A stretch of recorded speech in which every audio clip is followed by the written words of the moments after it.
ইতিমধ্যে NCERT মেথমেটিক্সৰ chapter number 8 ত্ৰিকোণমিতিৰ পৰিচয়ৰ exercise number 8.2 question number 4 লৈকে আলোচনা কৰিছোঁ। এইটো ভিডিঅ'ত কুৱেশ্যন নম্বৰ 5 পৰা আলোচনা কৰিম। চ' কুৱেশ্যন নম্বৰ 5 যিটো দিয়া আছে এইটো নতুন কিতাপত সন্নিৱিষ্ট কৰা হৈছে, পুৰণি কিতাপত কিন্তু এইটো নাছিল। চ' সেয়ে এইটো কুৱেশ্যন ইম্পৰ্টেণ্ট হ'ব আগন্তুক HSLC এক্সামৰ বাবে। চ' এইটো কুৱেশ্যন অকণমান ভালকৈ চাবা। তো ইয়াতে কি কৈছে চোৱা, থিটাৰ বাবে সমাধান কৰা য'ত 0 ডিগ্ৰী লেছ দেন থিটা লেছ দেন 90 ডিগ্ৰী। মানে এই প্ৰতিৰেখাটো থিটাৰ ভেলুটো উলিয়াব লাগে, যিটো থিটাৰ ভেলুটো 0 ডিগ্ৰীতকৈ ডাঙৰ কিন্তু 90 ডিগ্ৰীতকৈ সৰু হয়। তো পোনপ্ৰথমে যদি আমি চাওঁ, কুৱেশ্যন নম্বৰ ইয়াতে আমাক 5ৰ ইয়াতে 1টো লিখোঁ। কি আছিল? 2 cos স্কোৱাৰ থিটা ইজ ইকুৱেলছ টু 1। তো কি আছে ইয়াতে? 2 cos স্কোৱাৰ থিটা ইজ ইকুৱেলছ টু 1। চ' ইয়াতে এটা কাম কৰা, প্ৰথমে ইয়াতে cos স্কোৱাৰ থিটাক ৰাখি দিয়া। তো এইটো কি লিখিব পাৰা? 1/2। 2টো ডিভাইড হৈ যাব সোঁফালে গ'লে, 1/2 আহিল। এতিয়া নেক্সট কাম কি থাকিব আমাৰ? চোৱা, এইটো স্কোৱাৰ যদি উঠাই দিওঁ তেতিয়াহ'লে এইটো কি হ'ব? cos থিটা ইজ ইকুৱেলছ টু 1/2, এই গোটেইখিনি আণ্ডাৰ ৰুট অভাৰ আহি যাব। তো আণ্ডাৰ ৰুট আহিলে cos থিটা ইজ ইকুৱেলছ টু 1ক ৰুট কৰিলে কি হ'ব? 1 হৈ যায়, আৰু এইটো ৰুট অভাৰ 2 হৈ যাব। তাৰমানে ৰুটটো তুমি এনেকৈ ছেপাৰেট কৰি দিলা। ছেপাৰেট কৰাৰ লগে লগে ইয়াতে তুমি কি পাবা? cos থিটা 1ৰ ৰুট গুচি যায়, কাৰণ 1ক আমি 1 স্কোৱাৰ লিখিব পাৰি, স্কোৱাৰ ৰুট কেনচেল, আৰু ইয়াতে ৰুট অভাৰ 2 থাকিল। তেতিয়াহ'লে এতিয়া মনত কৰা যে কছৰ কাৰ value root over 1 root over 2 আছিল। কছ কাৰ আছিল? 45 ডিগ্ৰী ভেলু আছিল 1/√2। তেতিয়াহ'লে ইয়াতে কি পালা? দেয়াৰফৰ থিটা ইজ ইকুৱেলছ টু 45 ডিগ্ৰী। হৈ গ'ল এটা সমাধান। এতিয়া চোৱা নেক্সট নাম্বাৰ 2ত কি দিয়া আছে? নাম্বাৰ 2ত কি দিয়া আছিল? নাম্বাৰ 2 দিয়া আছে 3 tan স্কোৱাৰ থিটা মাইনাছ 1। তো এতিয়া লিখি দিয়া 3 tan স্কোৱাৰ থিটা মাইনাছ 1। যে 3 tan স্কোৱাৰ থিটা মাইনাছ 1। তো তেতিয়াহ'লে ইয়াৰ পৰা 3 tan স্কোৱাৰ থিটা মাইনাছ 1 ইজ ইকুৱেলছ টু কিমান আছে? 0। ইজ ইকুৱেলছ টু 0 লিখি দিয়া। তো ইয়াৰ পৰা কি লিখিব পৰা যাব? 3 tan স্কোৱাৰ থিটা, এই মাইনাছ 1 সোঁফালে গ'লে কি হ'ব? +1। আকৌ যদি চোৱা এতিয়া 3 সোঁফালে লৈ যোৱা, তেতিয়াহ'লে ইয়াৰ পৰা tan স্কোৱাৰ থিটা ইজ ইকুৱেলছ টু কি আহিব? 1/3। তেতিয়াহ'লে ইয়াৰ পৰা tan থিটা মানে কি আহিব? tan থিটা মানে ইয়াতে ৰুট অভাৰ আহিব, ডাঙৰকৈ এটা ৰুট অভাৰ ডিভাইডেড বাই 3 লিখি দিলা। এতিয়া কি কৰিবা? এতিয়া থিটা ইজ ইকুৱেলছ টু এইটোক ৰুট অভাৰ 1 ডিভাইডেড বাই ৰুট অভাৰ 3 লিখিব পাৰি। তেতিয়াহ'লে ইয়াৰ পৰা tan থিটা ইজ ইকুৱেলছ টু 1/√3 লিখি দিলোঁ। এতিয়া ৰুট অভাৰ 3, 1/√3 কাৰ ভেলু আছিল? কাৰ ভেলু আছিল? এইটো ভেলু আছিল tan 30 ডিগ্ৰী ভেলু। তেতিয়াহ'লে ইয়াৰ পৰা tan কেনচেল গ'লে কিমান পাবা? থিটা ইজ ইকুৱেলছ টু 30 ডিগ্ৰী। দুটা সমাধান কৰিলোঁ। অ'কে, তো যদি ভাল লাগিছে তেতিয়াহ'লে চেনেলটো এতিয়াই ছাবস্ক্ৰাইব কৰি দিবা, আৰু এতিয়ালৈকে যদি ছাবস্ক্ৰাইব কৰিছা ভাল লাগিছে নিশ্চয় কমেণ্ট কৰি জনাবাচোন ছাবস্ক্ৰাইব কৰিলা নে নাই, আৰু ভিডিঅ'বোৰ ক'ৰ পৰা চাই আছা নিশ্চয় সেইটো মোক জনাবা। এতিয়া আমি চাম কুৱেশ্যন নম্বৰ 3।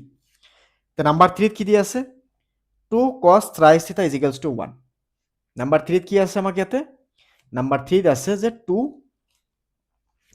নাম্বাৰ 3ত আছে ইয়াতে যে 2 cos thrice theta is equals to 1।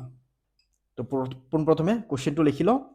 কুৱেশ্যনটো আছে 2 cos thrice theta is equals to 1। Okay, চ' লিখিলোঁ। এতিয়া এইখিনিৰ পৰা নেক্সট আমাৰ কাম কি আহিব? যে এই 2টোক সোঁফালে লৈ যোৱা। তেতিয়া লিখি দিয়া cos thrice theta is equals to 1/2 লিখিলোঁ 1/2। এতিয়া 1/2 লিখাৰ পিছত তুমি এটা কাম কৰা, ইয়াতে লিখি দিয়া cos thrice theta। এতিয়া 1/2 কাৰ ভেলু আছিল? cos 60 ডিগ্ৰীৰ 60 নহয়, cos কিমান আছিল? cos 60 ডিগ্ৰী ভেলু আছিল 1/3। sin 30 ডিগ্ৰী আছিল, cos 60 ডিগ্ৰী ভেলু আছিল কিমান? 1/2। তো এই 1/2 ইয়াতে লিখি দিয়া cos 60 ডিগ্ৰী ভেলু। এতিয়া এইটোৰ পৰা cos কাটি দিয়া, আৰু এই গোটেইখিনি থিতা বুলি ভাবি এইটোক 60ৰ লগত আমি কম্পেয়াৰ কৰিম। চ' আমি তেতিয়া লিখিম therefore thrice theta is equals to 60। তেতিয়াহ'লে থিতা ইজ ইকুৱেলছ টু কি আহিব? 60 ডিভাইডেড বাই 3, তাৰ মানে 20 ডিগ্ৰী হৈ গ'ল। এতিয়া লাষ্ট নাম্বাৰ 4। নাম্বাৰ 4ত কি দিয়া আছে? নাম্বাৰ 4ত যিটো দিয়া আছে সেইটো চোৱা। ইয়াতে দিয়া আছে sin theta is equals to sin theta minus cos theta is equals to 0। তো sin theta minus cos theta ইয়াতে লিখি দিয়া sin theta minus cos theta is equals to 0। তেতিয়াহ'লে আমি ইয়াৰ পৰা কি পাম? sin theta is equals to কছ থিটা। তো সাইন থিটা আৰু কছ থিটা কি পালোঁ আমি সমান পালোঁ। এতিয়া চোৱা সাইন থিটা আৰু কছ থিটাৰ ভেলু কেতিয়া সমান হয় যেতিয়া সাইন 45 হয়, যেতিয়া সাইন 45 ডিগ্ৰী হয় আৰু যেতিয়া কছৰ কিমান হয় কছৰ 45 ডিগ্ৰী হয় তেতিয়া দুটা সমান হৈ যায়। চ' দিয়াৰ ফৰ এইটো ক্ষেত্ৰত থিটা ইজ ইকুৱেলছ টু কি ক'বা 45 ডিগ্ৰী। অ'কে, সাইন 45 ডিগ্ৰী আৰু কছ 45 ডিগ্ৰী ভেলু সমান, গতিকে সাইন আৰু কছৰ 45 হ'ব লাগিব। এতিয়া নেক্সট চাম কেইটামান আমাৰ ইয়াতে কি দিয়া আছে MCQ দিয়া আছে। MCQ কেইটা আমি সলভ কৰিম, আমাৰ এইটো এক্সাৰচাইজ সলভ হৈ যাব।